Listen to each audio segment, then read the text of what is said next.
Hello friends, welcome back to Pink's Kitchen Tamil.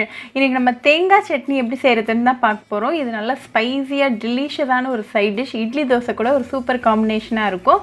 ரொம்ப ஈஸியா குயிக்கா பண்ணிடலாம். சோ இந்த ரெசிபியை பார்க்கறதுக்கு முன்னாடி இதுக்கு தேவையான பொருட்கள் என்னென்னன்னு பார்த்துட்டு வந்துடலாம். ஒரு மிக்சர் ஜார்ல 1 கப் அளவுக்கு தேங்காய் சேர்த்துக்கோங்க. நீங்க குட்டி குட்டியா கட் பண்ணியும் சேர்த்துக்கலாம் இல்லாட்டி துருவியும் சேர்த்துக்கலாம்.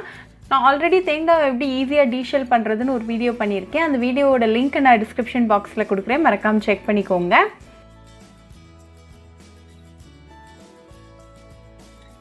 இப்போ இது கூட 1/2 கப் அளவுக்கு பொட்டுக்கடலை, 5 பச்சை மிளகாய், அப்புறமா 1/2 டீஸ்பூன் உப்பு சேர்த்துக்கோங்க. இதை நல்லா அரைச்சி எடுத்துகிட்டு வந்துடலாம்.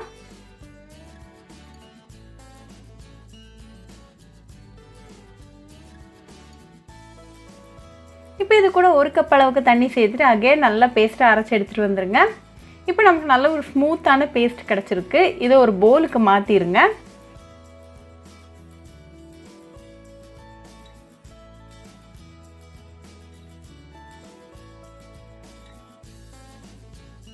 கடைசியில் இதில் கொஞ்சமாக கடுகு கருவேப்பிலை வச்சு தாளித்து கொட்டிடுங்க.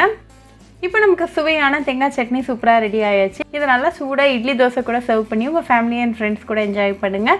ரொம்பவே ஈஸி, டெலிஷியஸ் அண்ட் குயிக்கான ரெசிபி. ஸோ கண்டிப்பாக இந்த தேங்காய் சட்னி ரெசிபி உங்கள் வீட்டில் ட்ரை பண்ணி பாருங்கள். ட்ரை பண்ணிவிட்டு எப்படி இருந்துச்சுன்னு எனக்கு கமெண்ட்ஸில் சொல்லுங்கள். இன்னொரு சூப்பரான ரெசிபியோட உங்களை பார்க்குற வரைக்கும் பாய் ஃப்ரெண்ட்ஸ்.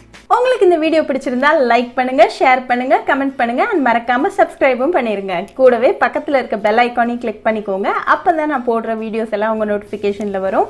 உங்களுக்கு ரெசிபிஸ் இங்கிலீஷில் பார்க்கணுன்னா பிங்க்ஸ் கிச்சன் சேனலை பாருங்கள். சேனலோட லிங்க் நான் அந்த டிஸ்கிரிப்ஷன் பாக்ஸில் கொடுக்குறேன், மறக்காமல் செக் பண்ணுங்கள். இன்னொரு இன்ட்ரெஸ்டிங்கான ரெசிபியோடு உங்களை பார்க்குற வரைக்கும் பாய் ஃப்ரெண்ட்ஸ்.